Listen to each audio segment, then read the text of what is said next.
For the first time on television, we film in one of Beijing's black jails, illegal under Chinese law, but run by the state. So the conditions here are obviously terrible. They've got either 20 or 30 people in a room. These people haven't done anything wrong.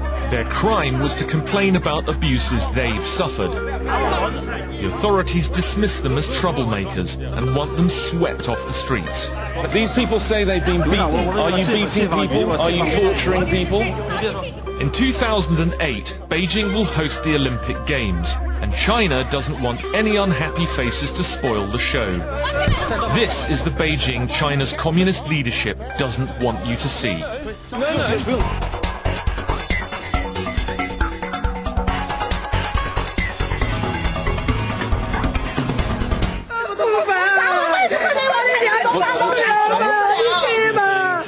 Outside Beijing's main government complaints office, ordinary people seeking justice.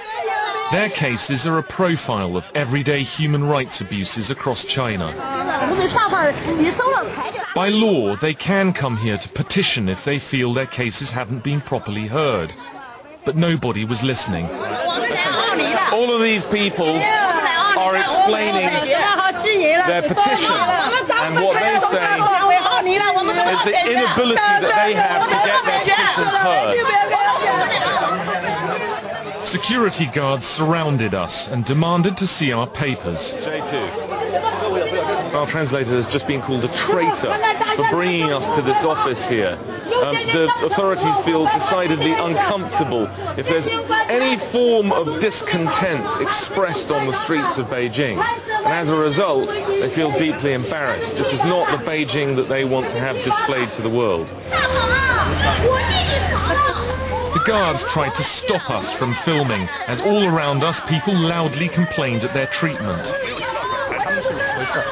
These incredible scenes started as soon as we arrived here, and I think that the crowds there showed how frustrated they are by their inability to get any kind of accountable answer from the authorities here.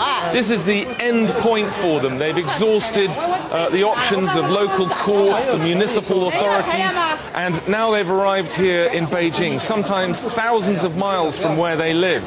People trying to speak to us were manhandled away, but they kept coming. What strikes me about all of this is that the petitioners are coming up to us with their documents because they have no confidence the authorities can settle their problems. And now they're just being shooed away by uniformed men outside uniform. I mean, the whole security apparatus here seems to be devoted to preventing people from having their petitions heard. This guard told the woman to go to the petitions office. She replied there was no one to hear their cases. Under the communist dictatorship, there's no right to freedom of speech. But in an effort to appear open ahead of the Beijing Olympics, they claim that foreign media can work freely. There's supposed to be no limit on access to talking to the ordinary citizens of Beijing, but she says that here we need permission to talk to the petitioners. Right. And my hands continue to be filled with documents. Up, please. Okay.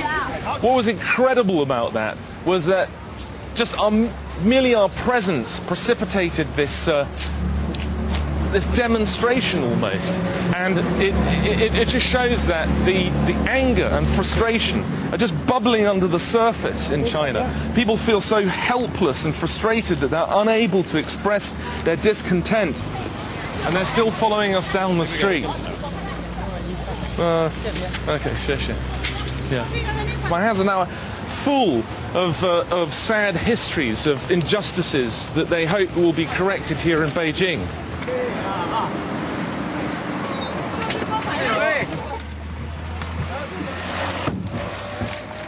These people are so desperate that they have no ability to rely on their own governments to settle their problems, that they're relying on the Western press.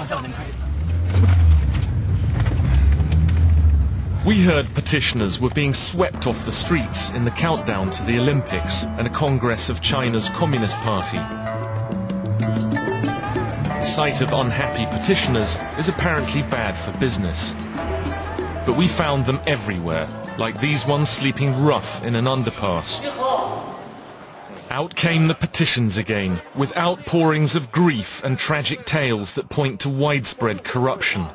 This was her house, her home, and then it was destroyed. That's a picture of her house being destroyed, and that's where she now lives. He was beaten by the developers' thugs. That's the developers' goons moving in with the bulldozers to destroy their houses. Right, this man's land was taken, and what's this case? Right, 3 generations of family made homeless. And what's your case? Land taken. Okay, this was his farm before, and that's what it is now. So there you have a mosaic of extraordinary and tragic stories. I was underdog, he's written. This elderly man, nearly 80 years old, was a medical college graduate before his life was ruined by wrongful accusations of being a counter-revolutionary, whatever that means, in the 1970s. He writes here in English, I was underdog, and then he also writes rather plaintively, assist. These people are not going to get much help.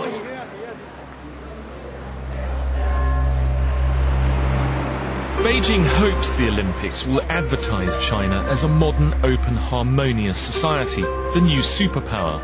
China promised to improve its appalling human rights record. But in some ways the Games have made things worse. A stone's throw from the main Olympic village, we heard residents were fighting to save their homes from the bulldozers.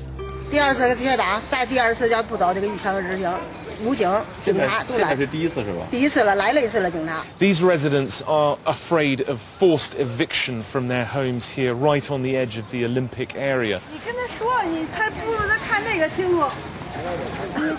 This is the eviction notice ordering residents of these 2 blocks out of the premises by today. And they say that if the residents don't go by today, there will be a second warning, after which they will be evicted by force. And here it's explained that the redevelopment is for road construction relating to the Olympics. The compensation offered was pitifully low. This woman said she was determined to stay put. Residents say that they know what the law is and they're going to resist eviction. They say that there are 162 households who are going to refuse to move out. This